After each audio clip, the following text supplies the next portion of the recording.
Cara, tem uns cases bem interessantes, tá? A gente, por exemplo, encontrar pirâmides, tá? Olha que Formação de legal. pirâmide, então a gente...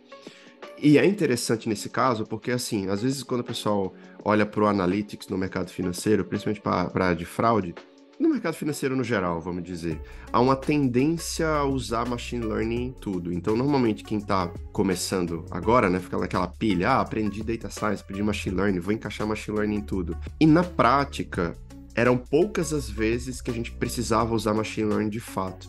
Porque você tem outras ferramentas estatísticas, tá?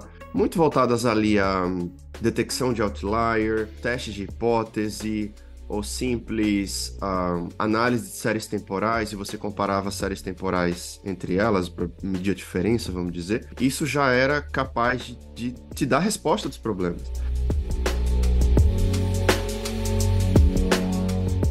Olá, seja muito bem-vindo ao TradingCast, o podcast da Trading com Dados. Eu me chamo João Gabriel, faço parte do time da Trading com Dados.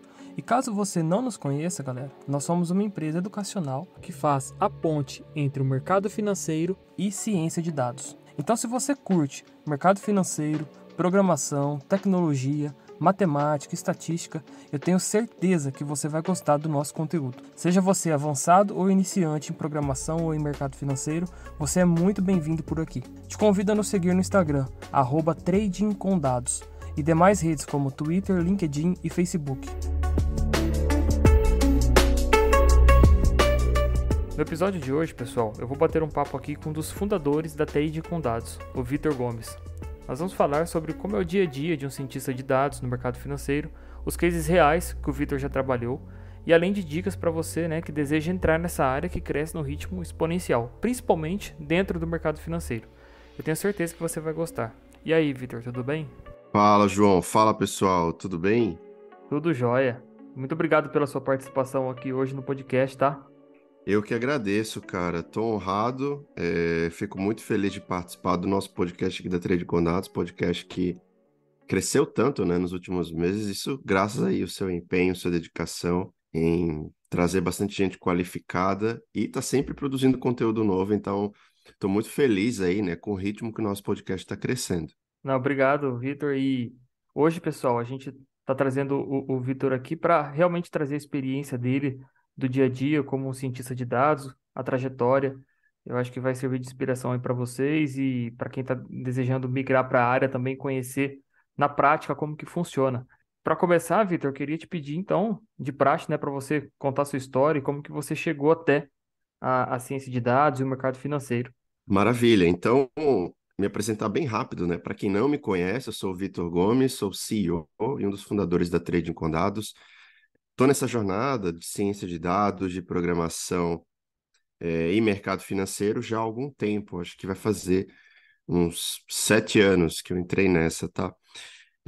O interessante é que eu não sou, assim, de uma área correlata, de uma área próxima a isso. Na verdade, eu sou da engenharia. Eu sou engenheiro mecânico, tá? Eu sou natural de Natal, Rio Grande do Norte. Sou formado em engenharia mecânica pelo FRN no ano 2014 e eu tive a oportunidade de conseguir uma bolsa de mestrado logo em seguida para engenharia industrial na Northeastern University lá em Boston, nos Estados Unidos.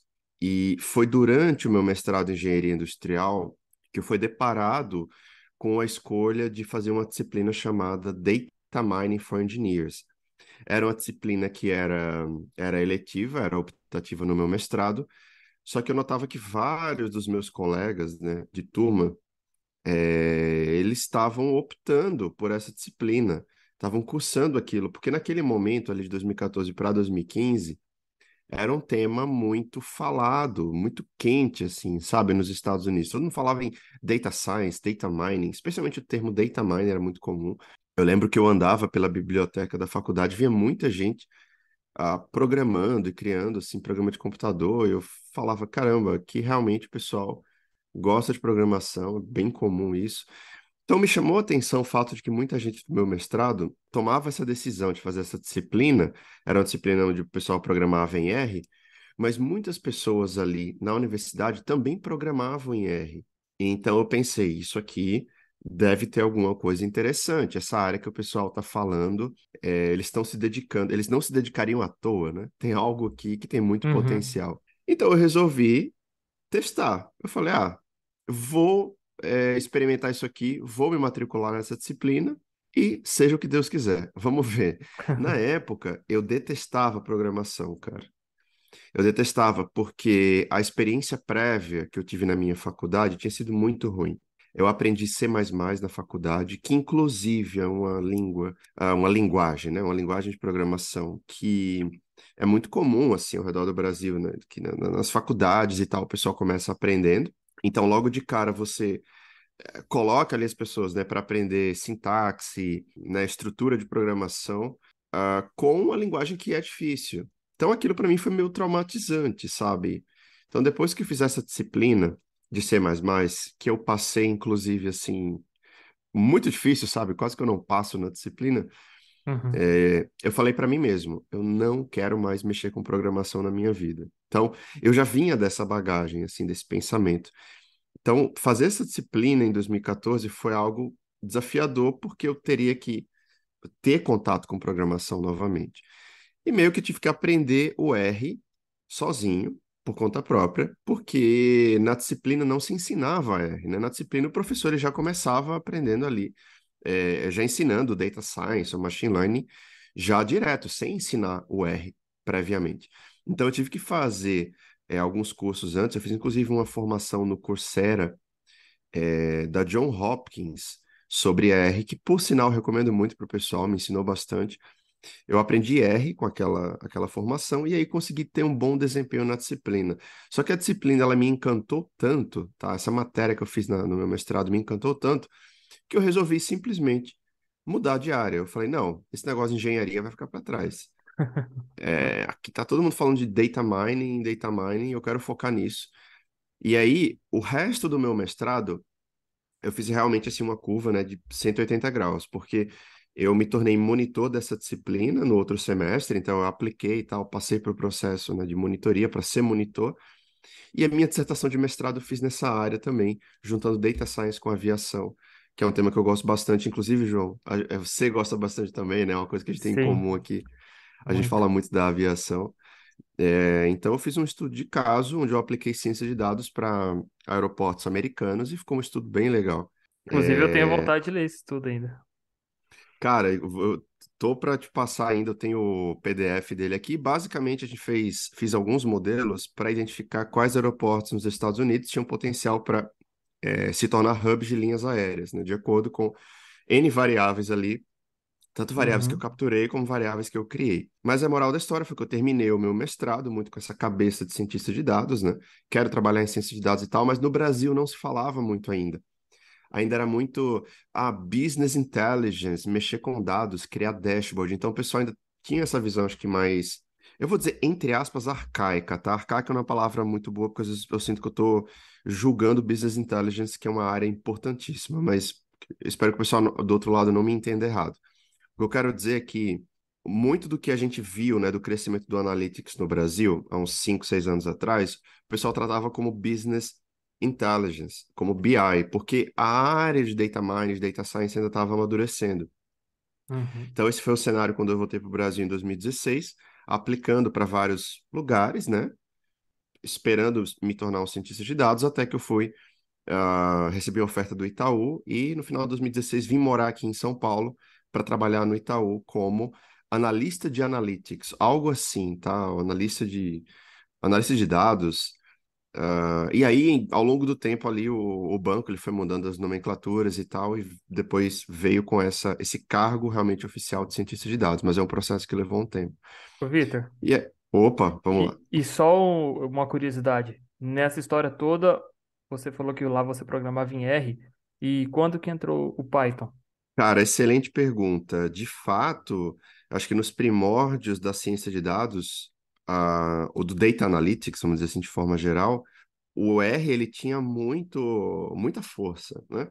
Hoje que a gente vê assim o Python, né, o lugar que o Python Uhum. tomou, mas no comecinho o R era muito utilizado. E eu diria que pelo menos na minha experiência eu via muito mais falar de R do que de Python. Era tanto Uhum. que assim, eu não lembro de ver, assim, pessoas programando em Python na época que eu comecei lá no meu mestrado e que eu andava muito ali pela biblioteca e lá tinha muitos computadores, eu vi o pessoal, muita gente programando mesmo. Programação lá parece que é um skill, assim, que quase todo mundo tem. Então eu aprendi o R por influência dos meus colegas e do que eu estava vendo ali nas minhas redondezas. E o Ah, R, ele tem muito uma pegada mais estatística, né? mais estatística, mais acadêmica, ele tem muitas Uhum. ferramentas prontas, né, para fazer testes estatísticos, para dados realmente, acho que de menor porte, vamos dizer, né, small data, como a gente chama. À medida que os dados vão crescendo muito em volume, o R começa a apresentar alguns problemas. Então, acho que à medida que o mundo do Big Data ele foi crescendo, a utilização do R ela foi decrescendo e dando lugar ao Python. E aí, nesse sentido, cara, assim, eu via falar de Python no Brasil e tal, depois que eu voltei, 2016, 2017.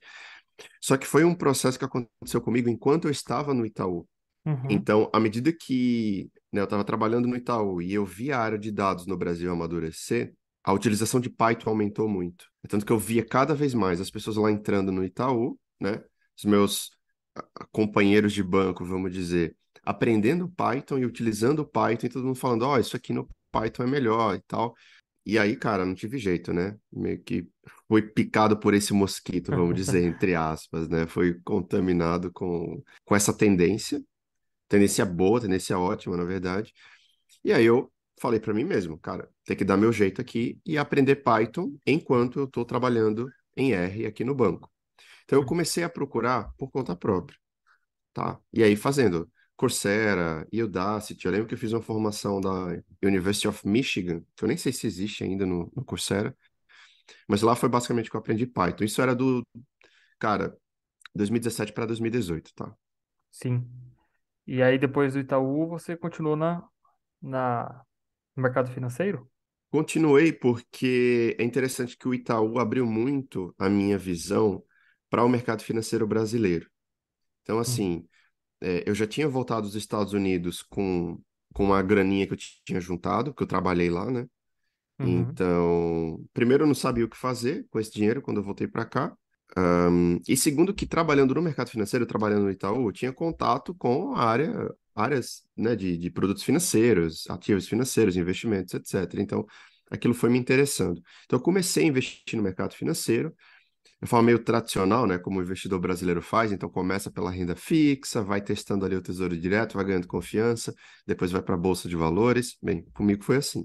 Então, e aí chegou uma hora que eu fui para a Bolsa de Valores, só que aí me veio esse estalo, assim, sabe? Tipo, cara, eu estou programando em R, eu tenho acesso a dados, eu consigo fazer teste de hipótese, por exemplo, usar estatística, por que que eu não uso isso nos meus investimentos? Deve ter alguma coisa aqui, né? Onde vai ajudar, aqui na forma de investir.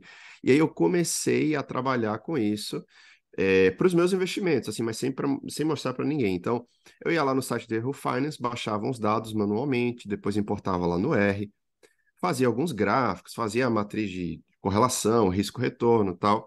E aquilo eram coisas que me ajudavam a investir, porque de acordo com o resultado da análise, com os papéis que apareciam, eu ia lá e comprava.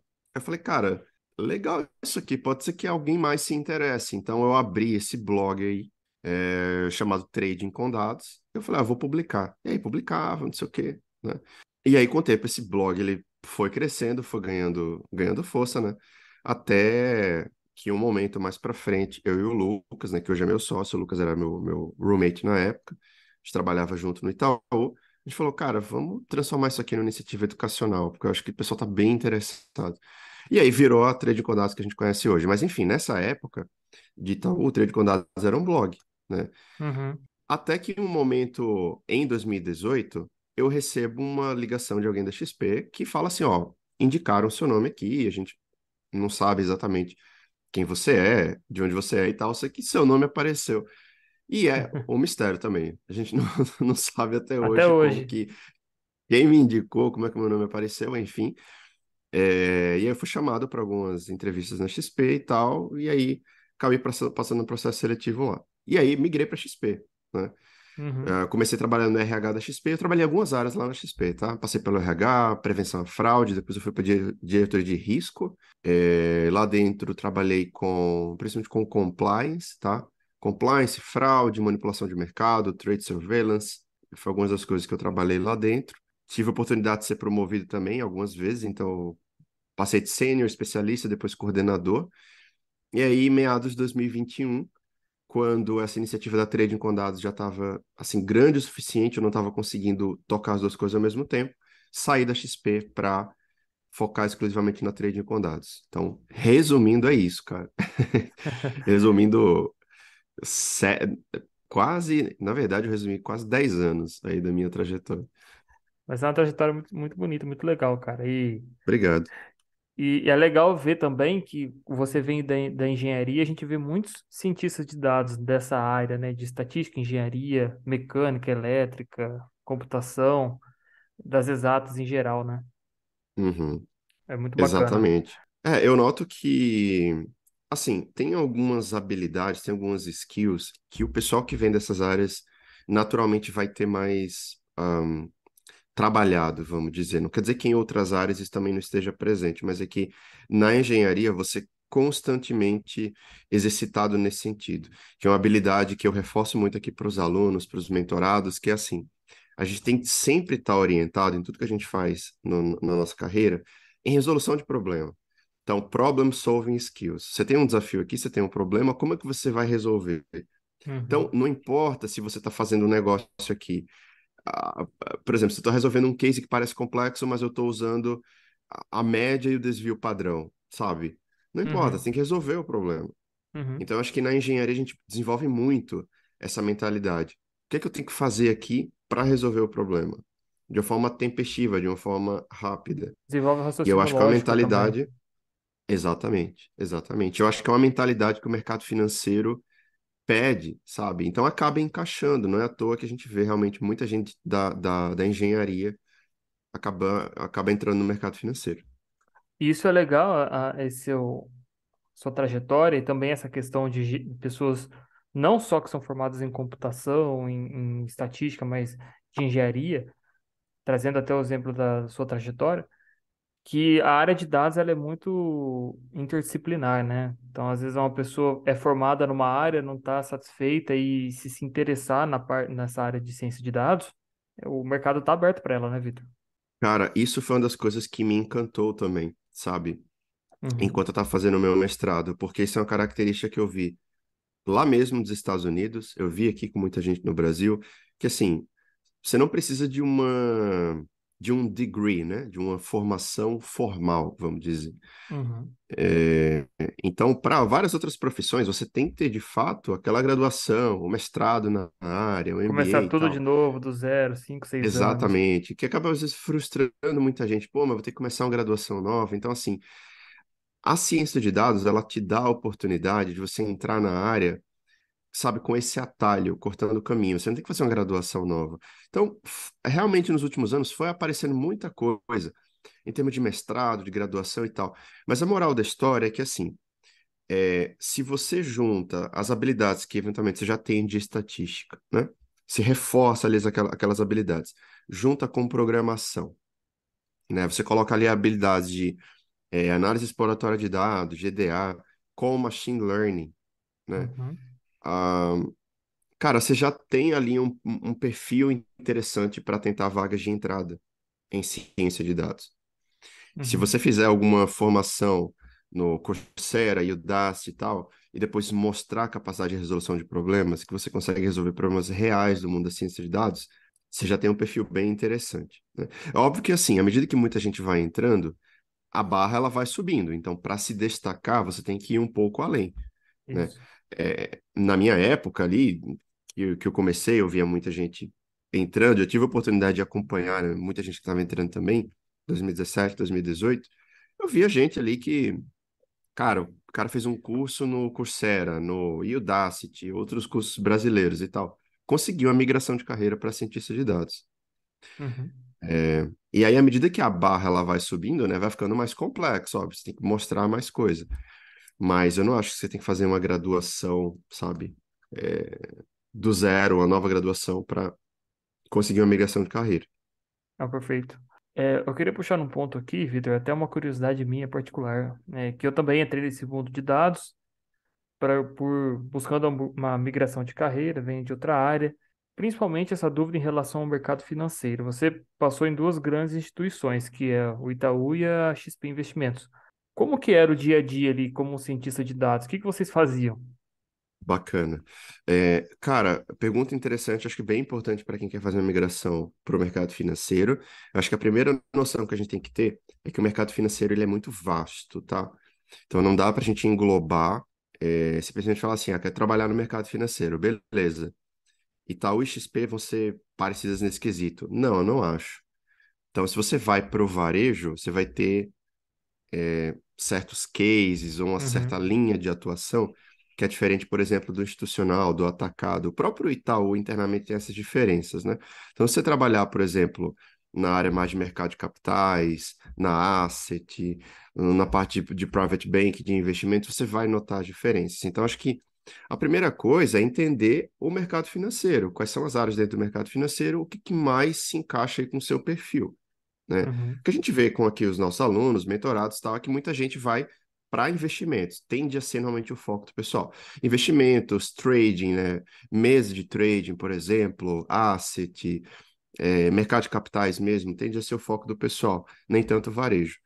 Mas, cara, o varejo é uma porta excepcional. Então eu falo, pessoal, normalmente vocês vão ver mais vagas aqui no varejo. Então, varejo eu falo o quê? Bancão, assim, né? Banco que vai para PF, a grande parte da população brasileira. Então, Itaú, Bradesco, Santander, etc., vão ser excelentes portas para a entrada no mercado de trabalho. E uma vez que você vai desenvolvendo isso, aí você pode ir refinando e procurando áreas analíticas dentro de setores menos proficientes em dados no mercado financeiro, vamos dizer.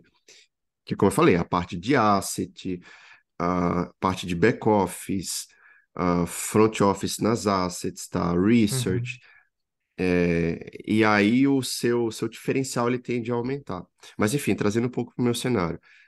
Como você falou, eu passei 2 anos no Itaú, 3 na XP. No Itaú eu tinha uma atuação muito mais genérica, então, eu atuava como Uhum, cientista de dados em cases diferentes. Então, eu atuei em crédito, atuei em RH, em modelos de PJ, modelo de fraude, para detectar fraude em consignado, por exemplo. Então, uhum. foi realmente uma atuação bem diversa. Já na XP, eu tive um foco realmente mais específico em fraude no mercado financeiro, em manipulação, lavagem de dinheiro, trade surveillance, na parte mais de risco mesmo no mercado financeiro. Então, minha atuação foi nessa linha. E dentro disso que você acabou de responder, quais que foram, assim, que você lembra os cases de relevância que você atuou como cientista de Legal. dados? Bacana, bacana, cara. Assim, eu comecei minha atuação na XP, a porta de entrada, né, foi por People Analytics. Então, é a ciência de dados, a programação aplicados ao RH. E a gente teve alguns cases interessantes, onde depois de um tempo a gente foi capaz de aumentar ali o nível de satisfação, né, de satisfação interna.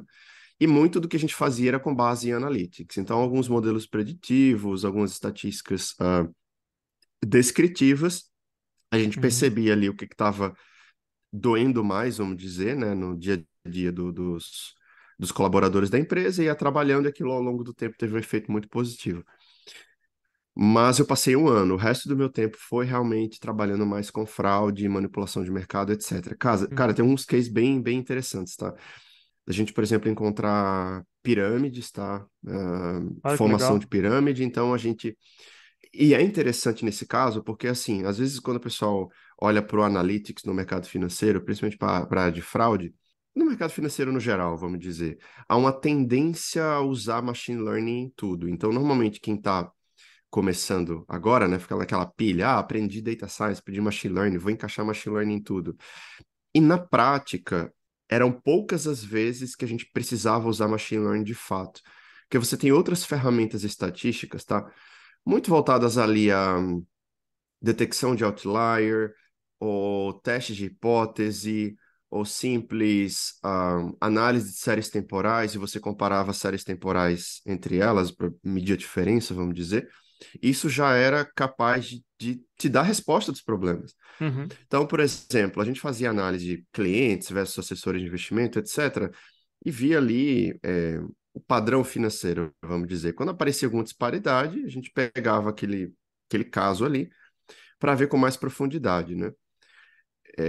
E aí, cara, esses outliers geralmente eles eram indícios muito fortes que alguma coisa errada estava acontecendo.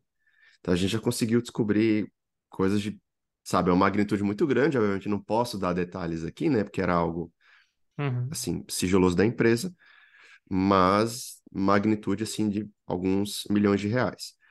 E nem usando machine learning, tá? Isso que é o mais interessante, assim. O machine learning normalmente a gente usava para situações específicas, eu usava machine learning muito para texto. Interessante isso, sabe?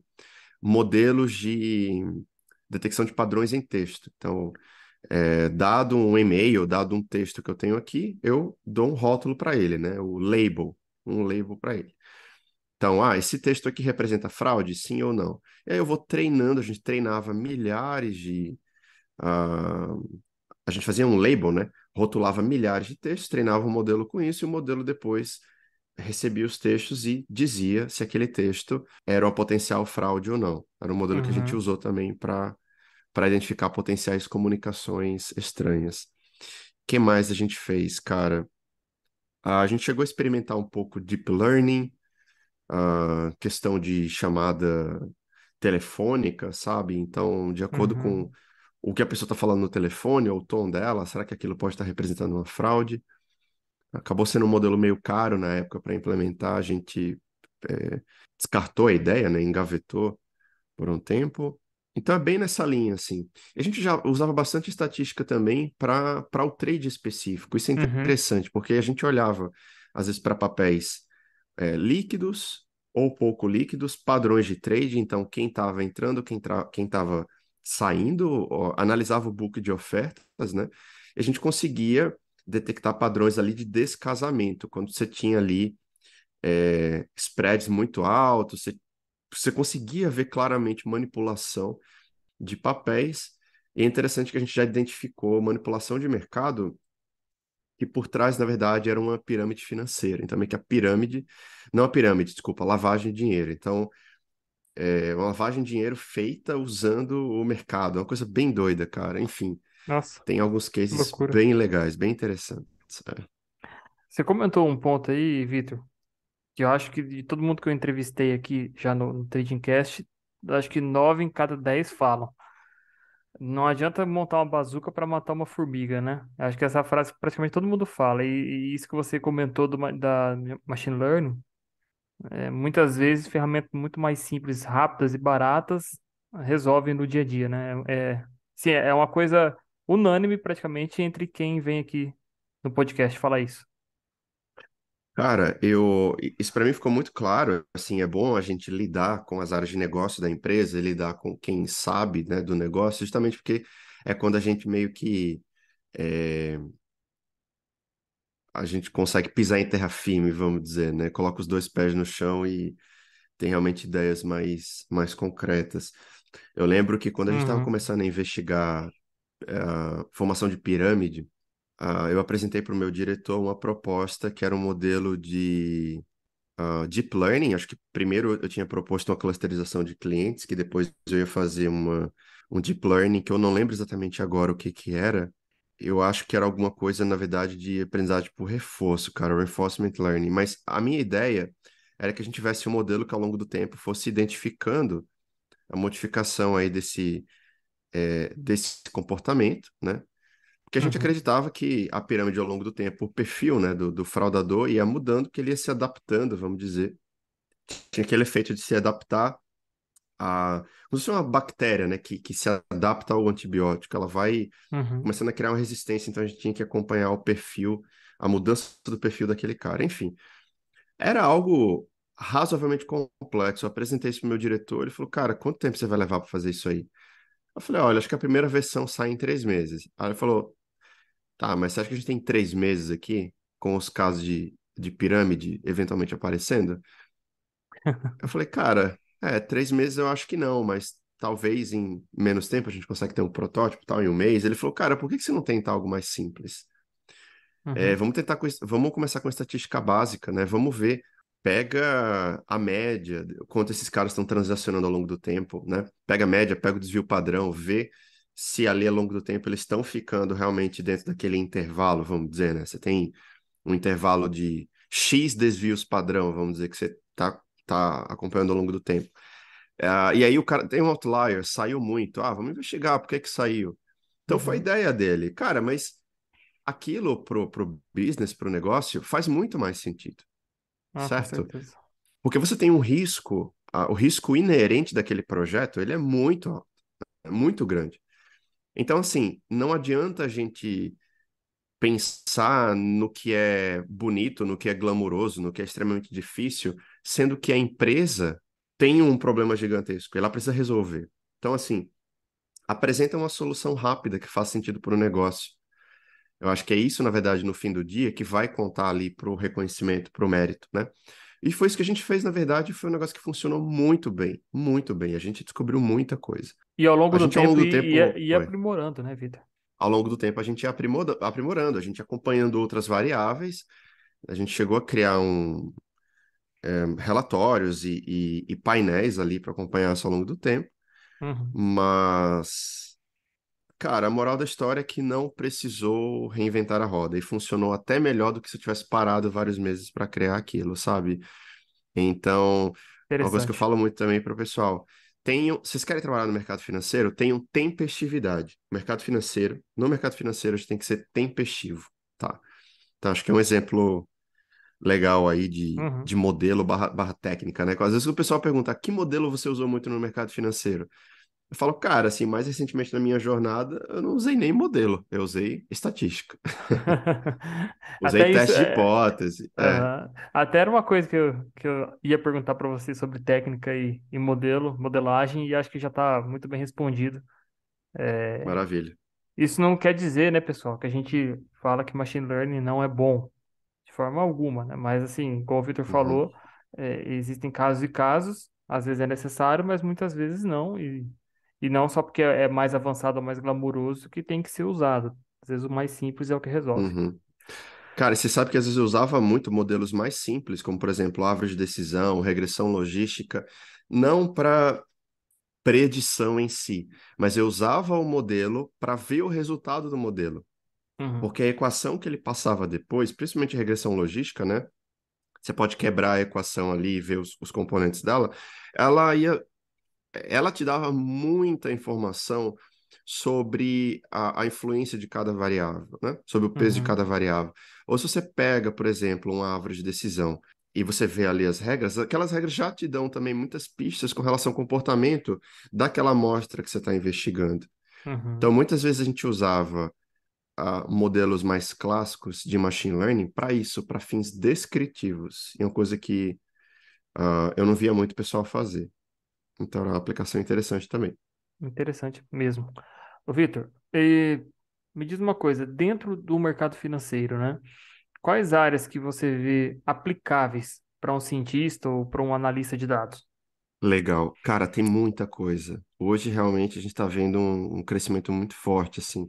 Há áreas que até pouco tempo atrás a gente não imaginava, por exemplo, escritório de agente autônomo, né? Uhum, Assessores de investimento.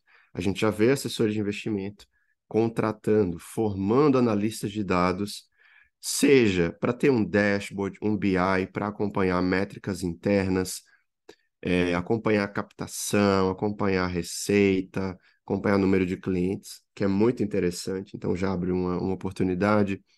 Eu estou vendo a área de research, contratando pessoas que sabem dados para melhorar os relatórios, tomar decisões mais embasadas. Eu diria que hoje, cara, no mercado financeiro, é difícil a gente pensar numa área que não tentou ainda, vamos dizer, não aham, experimentou dados de programação. Óbvio que tem algumas áreas que vão ser mais avançadas que outras, tá? Então, por uhum, exemplo, crédito, né? A área de crédito é realmente uma que já tem um conhecimento mais denso, mais aprofundado, é o que vem ali, né, de anos atrás, porque o pessoal precisava disso, precisa criar modelos de crédito, certo? uhum, Ahn, então, ali dentro do varejo, né? Crédito, o próprio RH dentro do mercado financeiro, como eu falei aqui, né? Eu passei o risco. Aí dentro do risco tem um guarda-chuva, né? Que você tem a parte de risco financeiro, você tem a parte de risco de imagem, vamos dizer, né? Que está associado ali com a parte de prevenção à fraude, barra compliance. Você tem a parte que vai mais para renda variável também, né? Mercado de Sim, capitais. sem dúvida. Mercado de capitais, renda variável, renda fixa, né? Todos os investimentos. Uhum, Derivativos é um que usa bastante modelagem matemática também. Uma tendência interessante, tá? Também para o pessoal ficar ligado. A área de modelagem matemática no mercado financeiro, que é o quant mais clássico ali, né, da década de 70, 80, a gente vê cada vez mais se aproximando da ciência de dados. uhum, Então, a visão do quant mais tradicional, que era o cara que sabia muita matemática, pesado e tal, ele vem passando por uma atualização e cada vez mais tem se tornado uma espécie de cientista de dados no mercado financeiro. Porque a ciência de dados ela está se aproximando muito dessa modelagem matemática mais tradicional. E é engraçado a gente ver isso em áreas como derivativos, né? uhum, Mas enfim, cara, então mesa, né? Mesa de operação, traders institucionais, traders dentro das empresas. A gente conversa aí com o pessoal do mercado e traders aí de várias corretoras e tal, aprendendo Python para gerenciar suas operações. Ah, uhum. Back-office, então, não se fala, sabe? Nem se fala, né? Cara, muita coisa sendo automatizada. Antes o pessoal só usava Excel, estão usando cada vez mais Python. Deixa eu ver o que mais. Parte de marketing também, bastante coisa, né? Então, por Uhum, exemplo, se o cliente investiu nisso, nisso, nisso, qual que provavelmente vai ser o próximo investimento dele? É um exemplo. uhum. É isso, cara, tem bastante coisa. Uma área que eu boto muita fé, assim, que eu acho que vai crescer é a questão do research. O research hoje no mercado financeiro ainda não tem muitos profissionais de ciência de dados e programação e tal, mas a minha aposta para os próximos anos é que esses profissionais eles vão se multiplicar. Então fica claro aí pro pessoal que, assim, a área é o que não falta, né? Não falta mesmo. Não falta um exercício interessante para fazer, sabe? Conheça o mercado financeiro e dentro das áreas aí do mercado financeiro, veja o que se mais se identifica com o seu perfil. Uhum, perfeito. Vitor, a gente está chegando ao final aqui desse bate-papo, tá muito, muito interessante.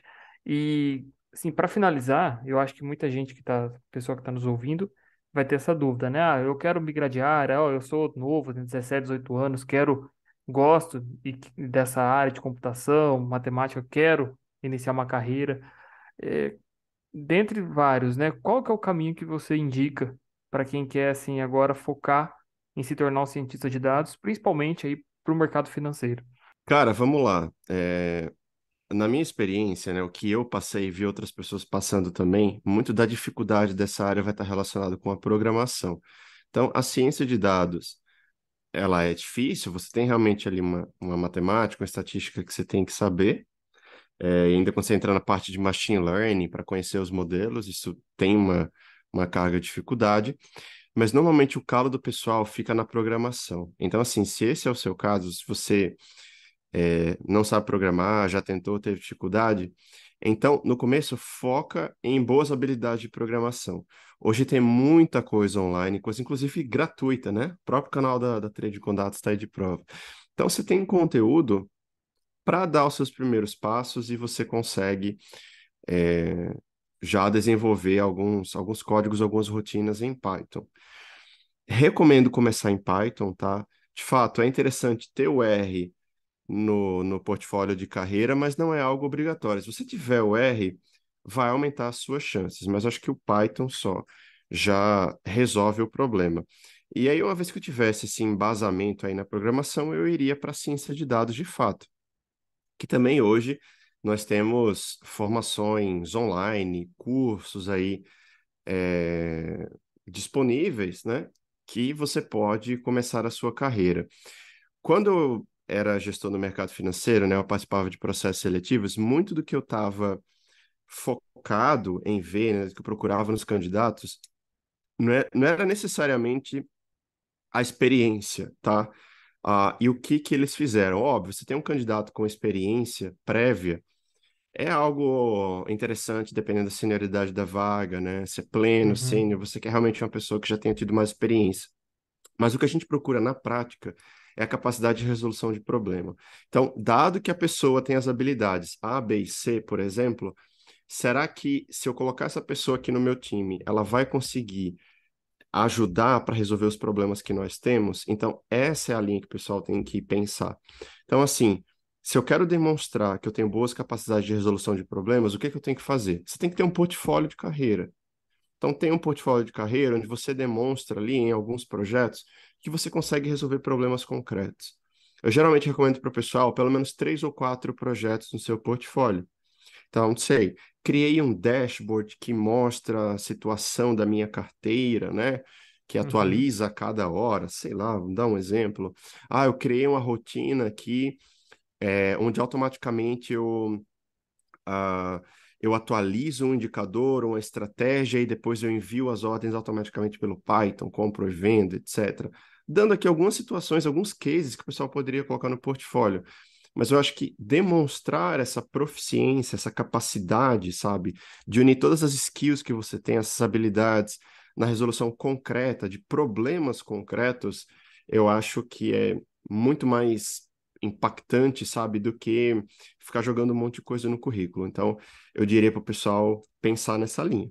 E aí eu queria aproveitar o espaço, inclusive, para divulgar um evento que nós vamos fazer aqui na Trading Condados no final do mês de janeiro, né? Agora janeiro de 2023, a PMF Week. A gente vai ter uma semana de conteúdo gratuito para quem está começando no mercado financeiro, quem quer migração de carreira, quem está interessado nessa área, né? Ciência de dados, Uhum. programação aplicada ao mercado financeiro. A gente vai ter um case super legal de Python, tá? A Python aplicada ao mercado financeiro, a gente vai receber também a participação de profissionais do mercado financeiro para dicas de carreira. Então, para quem está olhando aí para o mercado financeiro, quem está buscando uma transição, é um evento imperdível, tá? A gente vai anunciar nas redes sociais da Trading Condados como fazer para se inscrever e tal. Fiquem de olho, né? A gente não está com inscrições ainda, né, abertas, mas fiquem de olho porque vai aparecer lá nas nossas redes. E é isso, pessoal. Queria te agradecer por ter participado aqui desse episódio, ter compartilhado sua história. Acho que foi muito inspiradora, muito bonita. E também sobre o seu dia a dia. Bom, enfim, tudo que você falou, acho que para o nosso ouvinte aí que está nessa área, querendo entrar ou já trabalha, vai ser de muito proveito. E obrigado, cara. Eu que agradeço, cara. Para mim é sempre um prazer imenso falar para o pessoal que está começando, né? Que eventualmente vai enfrentar os mesmos desafios ou desafios parecidos com o que eu enfrentei. E eu sei que não é fácil. Eu sei que às vezes a gente precisa ouvir de alguém, talvez, que já passou por ali e te dá dicas, né, para você cortar caminho, né, um atalho. Então, Uhum. espero que isso aqui ajude o pessoal de alguma forma na carreira, né? Contem com a Trade com Dados aí na carreira de vocês, na vida de vocês. E é isso, pessoal. Obrigado mais uma vez pelo convite. É uma honra e contem sempre comigo. Muito obrigado, Vitor. Obrigado, pessoal, e até a próxima. Valeu, pessoal. Grande abraço. Valeu.